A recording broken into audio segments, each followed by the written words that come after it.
Dr. Peter Rogers spends his days looking after animals, and these are no ordinary animals. He's the resident vet at the Kapama Game Reserve. The Kapama Game Reserve is 14,000 hectares of wild and beautiful South African bushland. It's home to a vast array of magnificent creatures, such as lions, cheetahs, elephants, rhinos, giraffes, and many more exotic and often dangerous animals. This male lion was rescued from a zoo in Mozambique.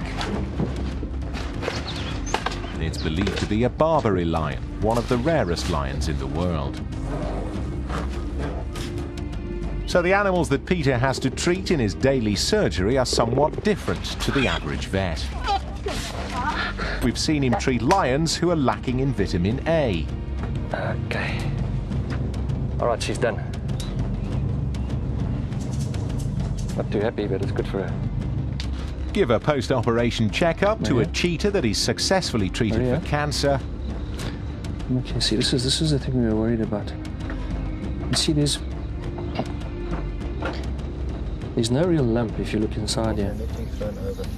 No shade, nothing. Really? He also had to implant a contraceptive into a leopard that was about to come onto heat, held at the Moholoholo Animal Rehabilitation Centre. Today's task is to get to grips with a rare king cheetah called Nkosi, which loosely translated means king or chief.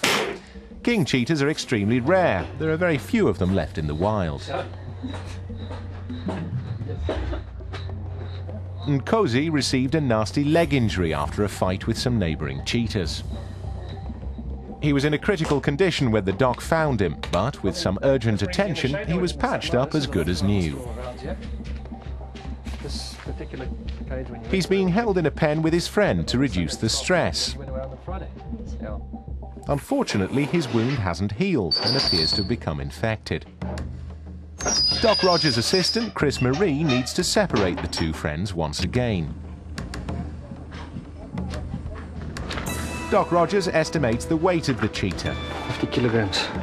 Right. King cheetahs are extremely rare and valuable, and it's always a nerve-wracking experience operating on them. After a quick calculation, Doc Rogers knows the correct dose of anaesthetic to see his patient through the procedure. I shot in the boat. Then it's out with the dart gun. Actually, he's already right here. Get this pressure down a little bit. With a good eye and a steady hand, the dart is dispatched successfully.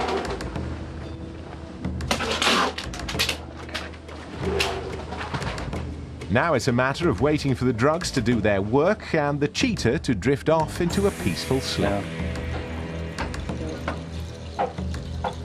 As the drugs take hold, Nkosi becomes sedate. Cheetah's running that way, guys. One cheetah that certainly isn't sedate is Nyana Spear. The cheetah is a species that's suffering from dwindling numbers, and a charity event's been organised to draw attention to their plight. This fine-looking 17-month-old is the first competitor to take part in the Cheetah Challenge. The Cape Town crowd waits eagerly. The Cheetah Challenge is a kind of timed Olympic sprint for cats, pitting cheetahs around the world against each other to see who's the fastest. And she's off, hot in pursuit of a radio-controlled lure.